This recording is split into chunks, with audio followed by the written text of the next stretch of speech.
Hi, everybody. How you doing today? Good? Good. Good. We're great. We are live on Facebook. This is, and we'll be on YouTube, so wherever you're seeing this, welcome. I'm Elizabeth Ruske, and I'm joined by my very brilliant partners. Brilliant's our word for today. I'll introduce them in a second, or I'll let them introduce them in a second. But this is the Tiara International weekly conversation. This is when our leaders get together and talk about something that's of interest to us that usually has come up in our conversations throughout the week. So we then get together on Fridays and talk about it in a public setting. So if you're joining us for the first time, welcome. If you're a regular, welcome back. And just a quick note, Tiara International is a leadership development company that specializes in helping companies move leaders through their pipeline with a gender equity focus. Now equity is a big word. We're glad that it's getting some traction. It's got a lot more focus around the racial equity and the gender equity. So basically we're talking about inclusion at every level in an organization, and that's what we stand for.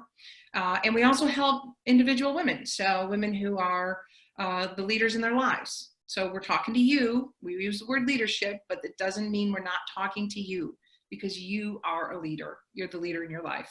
So we hope you'll join our Tiara Resource Circle, which is absolutely free to any woman anywhere in the world right now. And you can do that by going to tiararesourcecircle.com.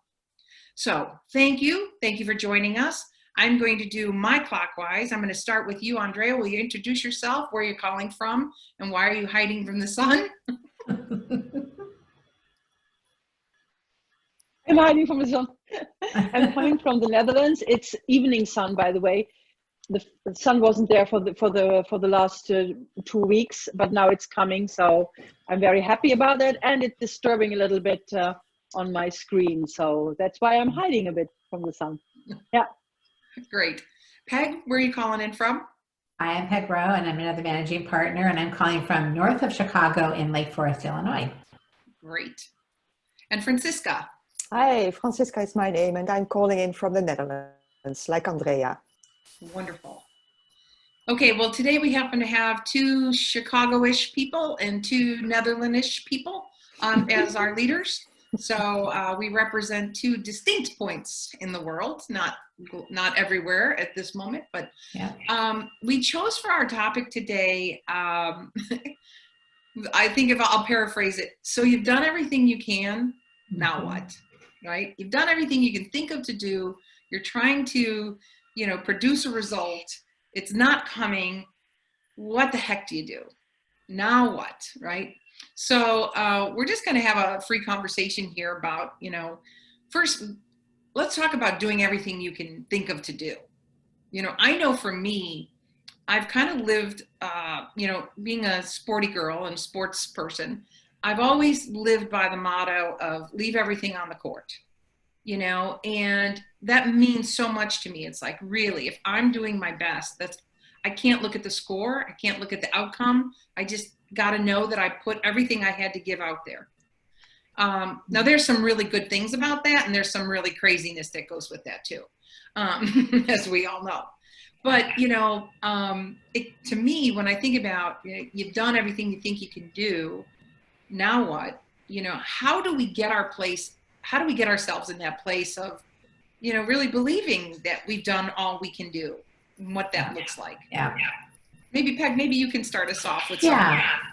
Yeah, the thing that comes to mind when we talk about this particular topic is that, for me, when I'm in that place where I feel like I'm clear about what I want, I'm really focused on what I want, I'm not deviating from that, I'm taking inspired action, I'm doing what I know to do, I then have this frustration sometimes that things aren't happening the way that I had predicted they would, or at the pace I thought they would. And that's when I have to really surrender, just really give it up in terms of keep doing what you know to do, keep focused on the things that you know that you want, and know that you don't have a lot of control always over how things are going to happen when they're going to happen. And as I say that, it sounds so darn simple, and I can assure you it's not. So I say that because I know that to be what I need to do. And it's the way I need to think about it. It's a mindset that I need to have. And when I'm in that place, I'm also knowing that, I am struggling with that at times. And that surrender piece can be a reach. It can be a stretch to get to surrender. It's not easy. I like It's not easy. I like when you say it sounds so easy. When we talk about producing results with ease, we talk about our 4-step process, right? Right. Being clear about what you want, looking, taking inspired actions, looking forward, and trust. Boy, does that sound simple, and Yes. every one of those steps is probably a month-long exercise. Yeah. In like, how do I really kind of prepare myself for that? Yes. So maybe tease that apart, Peg. Getting to the patient part for me. I think sometimes it's even like, what's the clarity? What's the clarity look like? Have I really done everything, Right. that I can? Am I clear about what I truly want? Francisca, Andrea, do you have anything, to share? Yeah. Yes, I'm thinking, for me, it's very difficult to come to the point where I can actually acknowledge that I have done everything. There's always something in my mind. There's this other person I can still call. I can still look up something. I can still share some insight someone. So there's always a next thing that I can do. So coming to the stage to the state where I think, okay, really have done everything. That for me is the most difficult part. And then what's relatively easy for me is go into the feeling of trust. When I do get there and I feel, okay, I still want this, I still have this vision, I still move in this direction, there isn't anything I can do, then I find it relatively easy to trust that I can do something else in between. So divert my attention to something else, do something that makes me feel good. So that is relatively easy and still. So you really build some muscle around that, because that can be an insane part for some people. That might be the hardest part for me, is because I really don't ever give up doing something. Like there's constantly another tweak. Right. And that's not healthy. I don't think so. It doesn't work. So, Yeah. And I think the part for me that I have to tease apart is when we get to that place where we think, well, have we done everything we can do? It's easy for me to shift over into what I would say push energy. Like all of a sudden it's like, okay, what's on my list? I've got to do this. I've got to do that. And then I've moved completely out of the ease of producing results. Now I'm into, pushing hard, driving hard. And I like to catch myself if I can before I get there, because I know that actually is not helpful. That being in that place is actually going to be frustrating, and it's not the way that I'm going to produce the results that I want to produce. No, exactly. I think, Beth, that you and I have a similar system, and I call that my internal rat race. It's this internal battlefield where I push myself. It always amazes me, because when I fought the battle and I've exhausted myself and I'm really on the ground or on my knees, then I get to the place where I actually can surrender. And sometimes I wonder, what took me so long? And that's where I can relate, Peg, what you said. It's not easy. But now I know the point. I know when it's there, at least there. And it always makes me wonder, why don't I get there sooner to the surrender part? And one of the things that actually helps me is the tool, the sort of influence that we use a lot, and it comes from Stephen Covey's work, and it has these 3 segues to influence: the direct influence, actually the things that you directly can do; the indirect influence, when you speak up and make requests and give feedback or ask feedback. But the most interesting part for me is the 3rd one. Like, you always have a choice, and it's inside of your influence how your attitude is, how you respond to life or things that happen. So that actually helps me when I do that. How can I deal with it, cope with it. And then it takes me out of the doing part because it's more the reflecting and can I change my attitude towards it? And that actually helps. But it's still like more often than not, I have to get to my knees first before I can surrender. Yeah. I think for me, the biggest part on that is, and I say I don't deal in guilt as a commodity often, but I think this is probably the one place where it sneaks up and gets me. Because,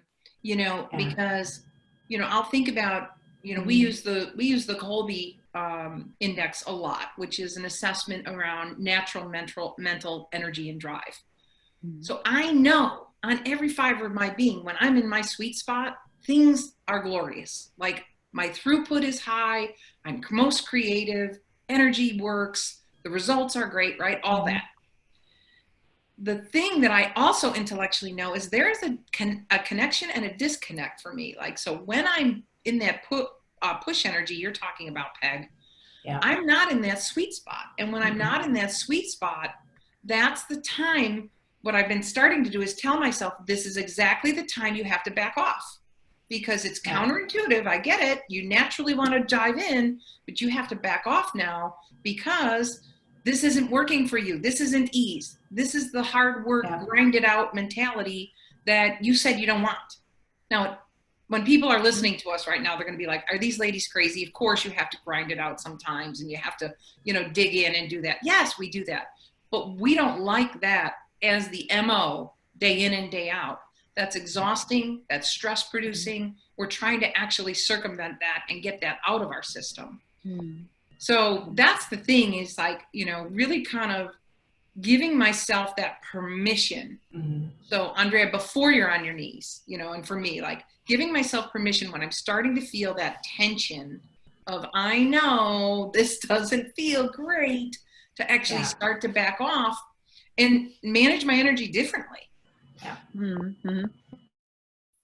I think that's exactly right. And for me, that's what I was saying. And you're talking about same thing. sneaking. It's especially in these times.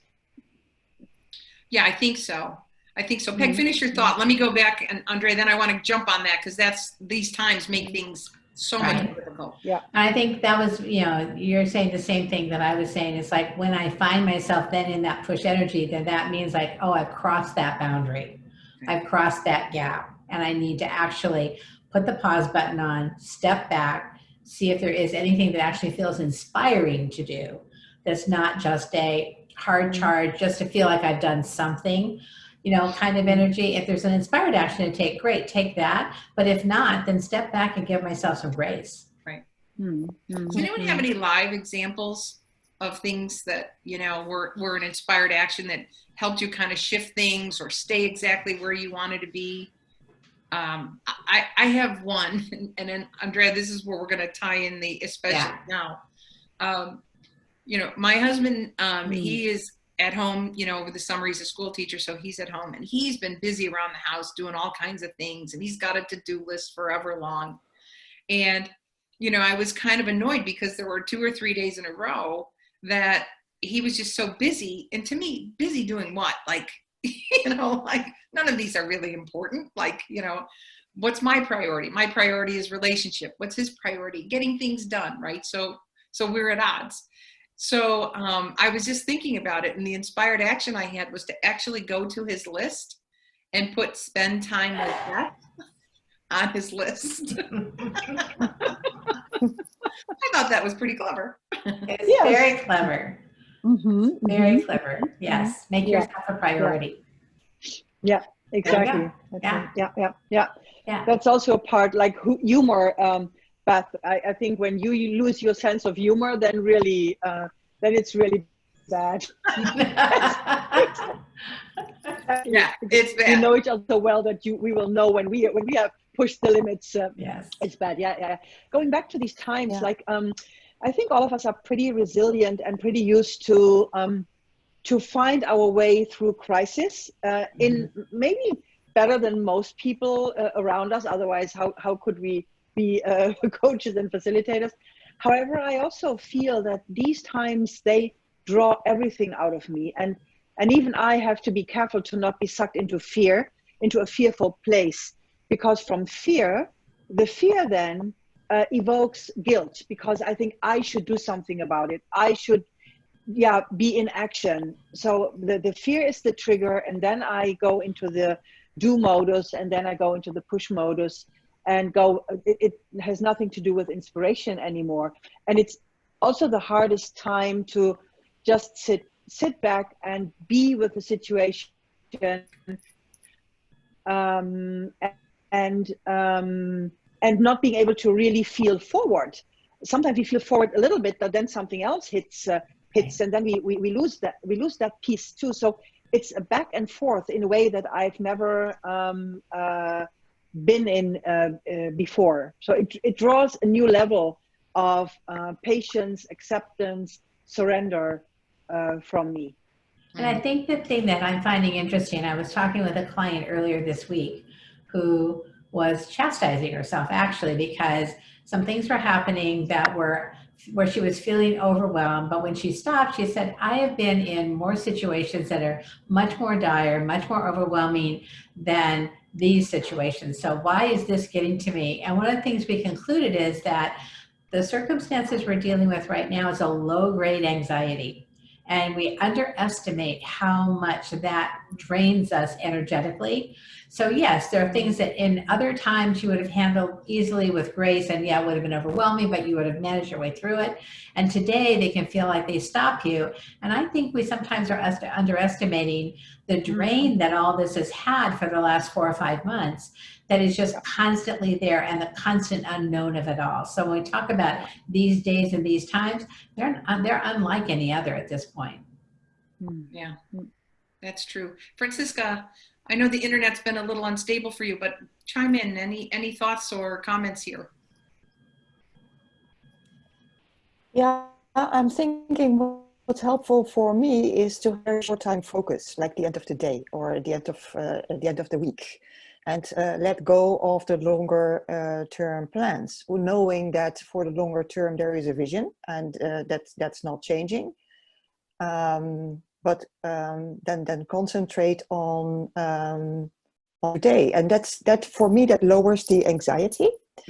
And the other thing that I have been aware of in the last couple of weeks really is how I am being this very mixed bag of feelings, so all kinds of feelings. From all sides. So the darker, the more difficult ones like anxiety and guilt, but also the happiness and the joy and the lightheartedness. It's all there, and I have discovered that that is also a kind of an inside job to choose the feeling where I want to focus on, and leave circumstances for what they are. But I can be in the moment, and I'm sure you can too, in the moment I can be fearful of something and very joyful about something else. And when I get to realize that, and realizing I'm at choice, it's relatively easy to choose the better feeling emotion. And that makes it easier to, that's closer to trust. Then it's easier to trust again. Yeah. So that's an example of the loops that I am walking. Yeah. Yeah. There are two things in that we've been talking about, and Andrea, you alluded to it earlier with the Stephen Covey work, with the influence and the what you can control, and that's a control itself is a strange word for some people, but we're talking about focus on what you can control, and in every situation we need to remind ourselves and each other you have choice. In every situation, you have choice. You might not like what's appearing to you. We were just talking about that before we got on. I'm having surgery in a few weeks, and all of a sudden I've been given a laundry list of things I have to do in the next 2 weeks. I'm like, my God, this is a full-time job just to go have surgery, right? And, what can I control, right? And Peg, as you so brilliantly pointed out, you want this surgery, you want to feel Right. better because of this surgery, right? So focusing on what you want, what you can control, remembering you have choice, why you want it is very important. And then Franciska, you're bringing up the both and, you know, like I am recognizing, okay, there's a both and here, right? So that's not just a trite little, you know, 7 letters, both and. It's actually I think it's a life-altering perspective to hold 2 different ideas or situations that could seem like they're in conflict, but they actually, you can hold them simultaneously. And I think there's some real huge value. And I would like that for our civilization to actually grow in that capacity, because I think we would have a lot less polarization and see a lot more common ground if we could. Yeah, exactly.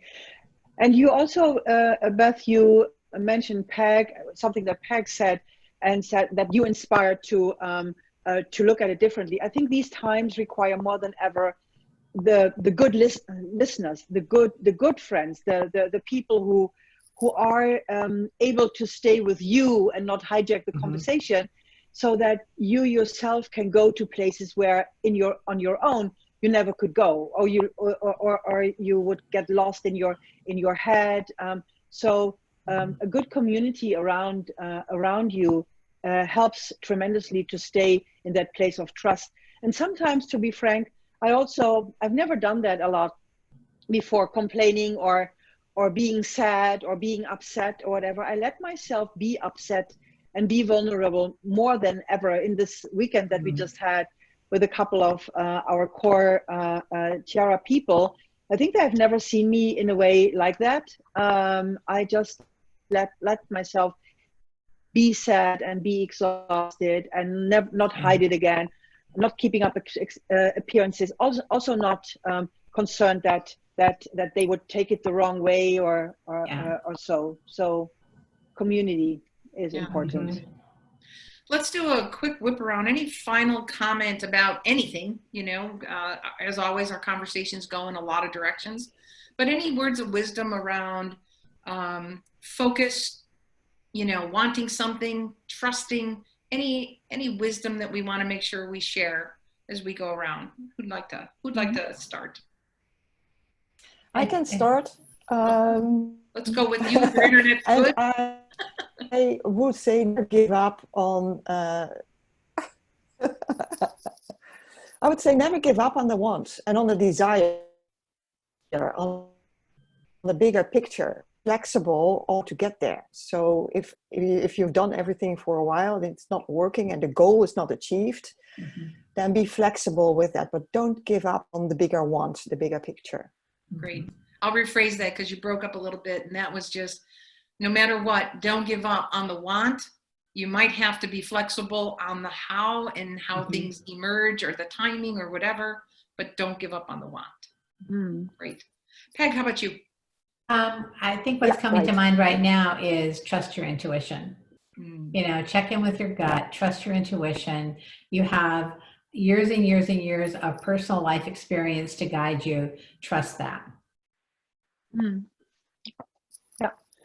Yeah, and I would say, like, this is not your first crisis. You made it through a lot, and it always amazes me that when I look what exactly helped me to overcome the crisis or work through the crisis, I always come to the same piece of wisdom that is inside of me, and like, what is it for you? It's a personal piece of wisdom. What has always helped you pulling through whatever it was in your life? And this is something to draw from, to remind ourselves when we are in this internal red race, or anxiety kicks in, guilt kicks in, all these things. And I think for me, I will just end with adding that where I like to go to is pulling on a positive mental belief, you know, or a mindset. And it probably touches all of what you've just said. And it's that it always works out. Life finds a way. It always does. Just let it work out. And That gives me permission to quit fiddling. Quit fiddling with things. Just let it go. Right. Yes. Yes. All is well. All is well. All Yes. is well. Well, thank you. Thank you again for joining me today. We hope you've enjoyed it. Feel free to join us for these conversations and many others at the tiararesourcecircle.com.